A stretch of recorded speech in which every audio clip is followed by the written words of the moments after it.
Assalamualaikum warahmatullahi wabarakatuh. Tepang deui sareng simkuring Ujang Comro. Dinu danget ieu simkuring bade macakeun deui caritaan dongeng bahasa Sunda pikeun anu janten judulna dinu dongengan ieu nyaeta dongeng bahasa Sunda carita ngeunaan kawung kabayan. Mangga atuh ka pamiarsanya wilujeng didangukeun.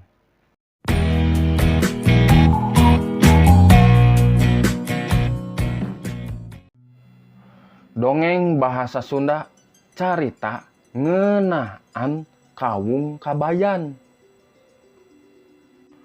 Di wates lembur jeung leuweung pareunahna tangkal kawung teh. Tangkal kawung biasa saenyana mah biasa jangkungna biasa gedena. Biasa injuk jeung carulukna. Ngan keur urang lembur kuring mah tangkal kawung teh eta leuwih kawentar tibatan tatangkalan naon wae oge. Kawung kabayan katelah nama duka iraha eta tangkal kawung teh jadina. Da urang lembur anu pangkolotna saperti Abah Suatma saumurna teh 82 tahun. Apana kana tangkal kawung kabayan teh geus sagede kitu. Ngancek dongeng anu tatalepati kolot ka budak. Eta tangkal kawung teh anu baheula ditaekan ku si kabayan. Kieu dongeng nama. Si kabayan teh jalma masakat. Heureut pakeun pungsat bahan lain bobohongan. Tapi henteu aya urang lembur anu malire kaasup anu pangbeungharna anu boga tangkal kawung di wates lembur tea. Lantaran lapar karunya ningali anak pamajikan sababaraha poe henteu kararaban sangu. Nya si kabayan kukurilingan neangan sugan aya bebeutian anu bisa dirabut atawa bungbuahan anu bisa diala. Basa nepi ka handapeun tangkal kawung. Nyeh si kabayan seuri. Aya lodong ngagantung sigana pinuh kulang. Lumayan lamun dijual ke pasar mah bisa dibelikan beas jeung sambeleun. Si kabayan naik kana sigay. Tapi kakara oge kana lodong rea jalma laluncatan tina rungkun. Kapanggih ayeuna mah. Ieu mangklukna anu sok maok lahang teh. Ceuk anu beunghar anu boga eta tangkal kawung. Jalma rea ngadareuketan tangkal kawung. Ampir satengah urang lembur kaasup ha ustad jadi saksi. Turun euy, bisi dibaledogan ge. Si kabayan reuas saenyana mah, tapi rikat nembalan pokna teh. His, gagabah ngecapluk teh. Uing mah lain rek maok lahang. Rek naon atuh eta naik kana sigay. Uing mah sakadar ngayakinkeun. Nah, bener tina tangkal kawung ieu teh. Aya jalan ka sawarga saperti ilapat anu katarima kukuring. Jalma rea silih pelong. Henteu kabuktian si kabayan maok lahang. Kitu dongeng nama. Ngan sakitu da dongeng saterusna mah aya sababaraha versi. Aya nu nyebutkeun si kabayan terus naik ka puncer kawung. Ngaleungit lebah pucukna. Aya anu nyebutkeun si kabayan saterusna jadi kuncen. Anu nangtukeun sasaha-sasahana anu geus manjing jeung cukup pasaratan pikeun ka sawarga. Duka sabaraha abad kaliwat eta dongeng teh kajadianana. Duka henteu kungsi aya di kieuna kajadianna teh. Saukur dipapantes disisieup seperti urang Minang nyaritakeun kabah saperti urang Sunda nyaritakeun sasakala. Ngan anu jelas pikeun urang lembur kuring kaasup kuring sorangan percaya pisan kana kaahengan kawung kabayan. Malah anu getol ibadah atau anu bager ka batur Boa ngarep-ngarep aya ilapat atau aya anu ngabejaan, yen dirina geus waktuna pikeun naek kana tangkal kawung kabayan tea.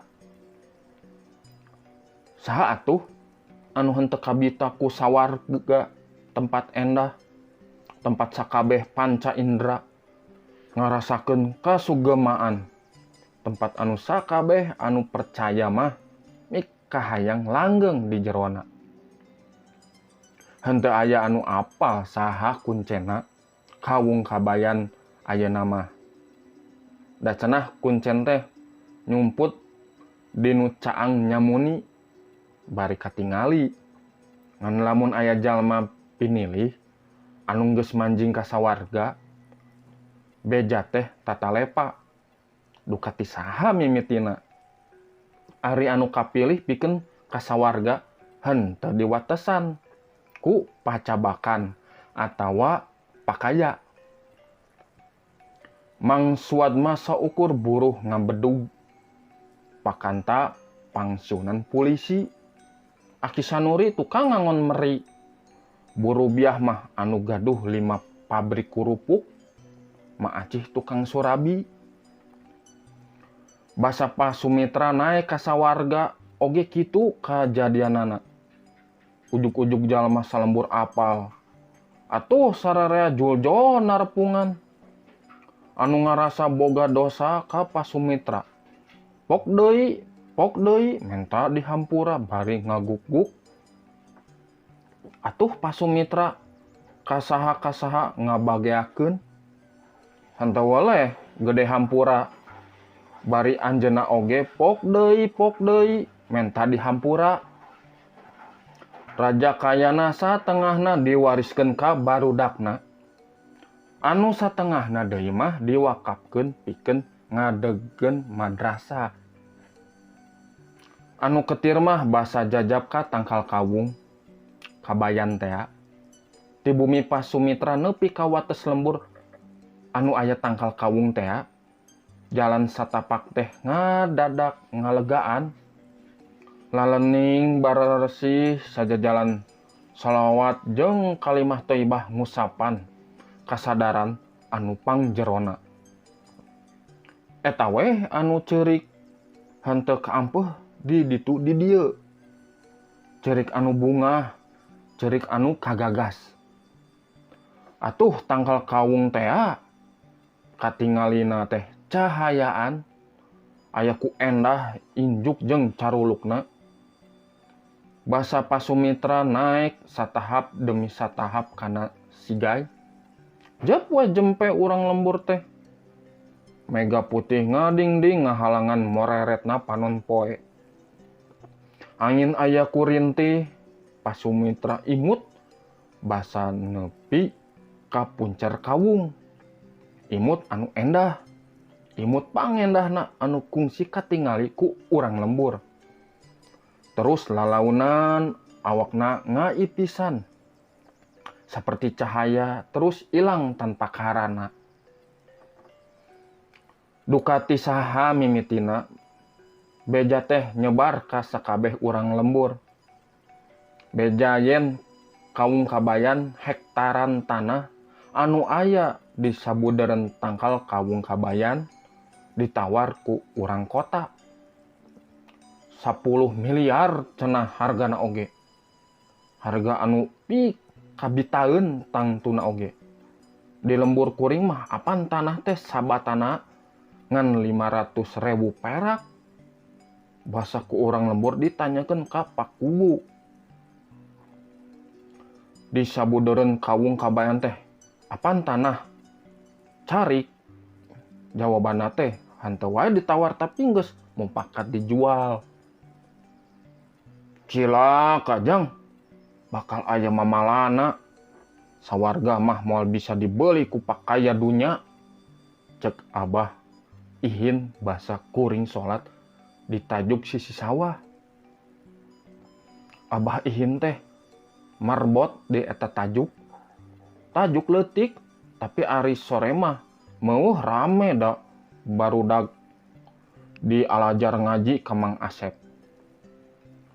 Apan saur paku hasilna kanggo ngabiayaan pangawunan lembur orang, bah. Abah Ihin henteu nembal deui.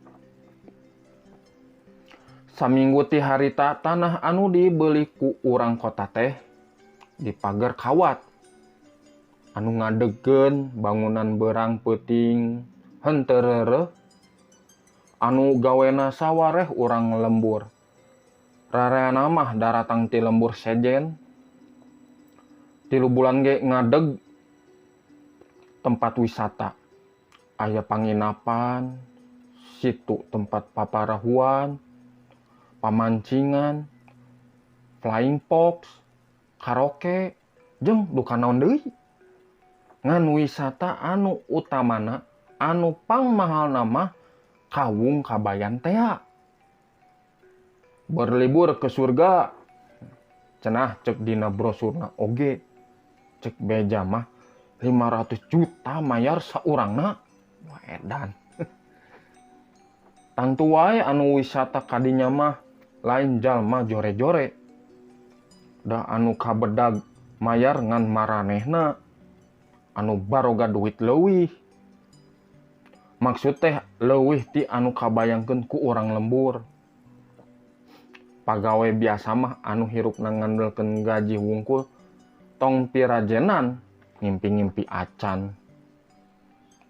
Tapi ahengna nya oge mahalna salaput hulu anu daftar pikeun wisata ka Kawung Kabayan mungguh ngantri. Cek beja lamun daftar ayeuna teh kakara bisa naek tahun hareup. Jalma baleung harti unggal kota gede sakuliah nagara ngilu ngadaftar. Malah mah loba anu wani meuli ti calo nepi ka miliaran perak. Ari kituna keahengan Kawung Kabayan teh hampir unggal poe dipromosikeun dina Facebook, hampir Twitter, Google AdSense, baliho, poster, BBM, mun aya keneh teh. Radio, televisi, buku, jeung rea deui. Terus nama aya kapercayaan. Sasa anu boga rencana pikeun wisata naek ka Kawung Kabayan bakal katingalina jadi jelema bager, bener, pinter, asih, ngasuh, ngasah. Kajen tadina bangsat sanggeus aya rencana pikeun wisata naek ka Kawung Kabayan mah asa jadi ustad. Ari anu ningali apan henteu saeutikna anu kabobodo tenjok kasamaran tinggal. Matak henteu heran dina media massa jeung media sosial loba pangwilujeng saperti kieu. Wilujeng ka bapa anu parantos ngadaftar kanggo wisata ka Kawung Kabayan. Mugia barokah, langkung naek jabatanna, langkung seueur proyek-proyekna, langkung seueur kenging artos hibah, supados upami ditaros sabaraha raja kayana dewaler salaihim. Unggal poe ti lebah tempat wisata Kawung Kabayan teh kadenge rame. Musik padang pasir, nasid, japin, sakapeung ngelehkeun adan Abah Ihin. Da puguh unggal poe oge apan aya nu indit wisata naek kana Kawung Kabayan. Ramena da puguh aya upacarana ayeuna mah. Anu mingpina oge apan ustad-ustad kawentar anu pabaliut dina televisi. Ari urang lembur kudu ikhlas. Ulah nginget-nginget deui Kawung Kabayan. Da apan ayeuna mah tong boro melu nganter. Anu kasinugrahan kapilih pikeun naek kana Kawung Kabayan. Dalah ningali oge tangkal kawungna henteu bisa. Da eta sakuriling tempat wisata teh apan dipager ku tembok sajangkung 3 meter. Nyari kudu ikhlas teh mah. Tapi sakapeung mah aya anu henteu kuateun. Sareres salat teh ngadon ngaguk-guk inget ka kawung kabayan cenah. Mata kerewas basa reureuh nungguan lohor di tajug sisi sawah. Haripok teh Abah Ihin. Kaung kabayan teh geus teu aya di kieuna ayeuna mah, Jang. Da anu di tempat wisata mah mamalihan. Nya lamun nepi ka puncer kaung mah bisa ngaleungit anu naik teh. Leungit ku sihir. Tungtungna moal bisa balik deui ka alam rame. Komo deui sawarga da sanes kitu pasaratan ka sawarga mah nyiliwuri teh anu kitu teh. Tadina mah moal percaya kitu wae. Tapi ti harita di lembur mimiti kacaritakeun aya jurig marakayangan di kaler kidul, di wetan di kulon, loba anu pating jarerit saryeunun. Loba anu kaleungitan kadaharan jeung harta banda. Da puguh cek Abah Ihin. Nya oge marakayangan henteu katingali ku panon lahir. Ari nafsu babanda jeung babarang hakana mah anger. Ari urang lembur henteu saeutik anu apal jeung pasehat mapatkeun doa panyinglar. Sageprakan oge jurig nyiliwuri teh pating jarerit. Kalabur ka kota tempat asalna. Ti harita kota-kota gede di nagara kuring loba anu baleunghar anu terus marakayangan. Mata kuat wartoskeun ka urang kota yang sawarga mah henteu tiasa dipeser ku raja kaya. Cek Abah Ihin. Teg teh dina hate yakin pisan Abah Ihin teh kuncen kawung kabayan anu nyumput dinu caang nyamuni bari katingali. Matak langsung kuring nanya, "Bah, ari kawung kabayan anu asli ayeuna aya di mana?" Abah pasti terang. Da Abah kuncenna. Abah Ihin ngagebeg. Tah sakitunya pamiarsa dongeng ti Sim Kuring Ujang Comro anu ngeunaan kawung kabayan. Mungkin atuh kapayuna Sim Kuring tiasa masihan deui dongengan anu kawilang sae kitu dina caritaan ieu teh anu aya maknana di balik ieu caritaan dongeng gitu. Mohon atunya ka pamiarsa dilajeng deui dinu sesi anu sanesna, dinu danget anu sanesna gitu pamiarsa nya. Mun atuh Sim Kuring bade pamit heula, amit mungkur, amit mundur. Assalamualaikum warahmatullahi wabarakatuh.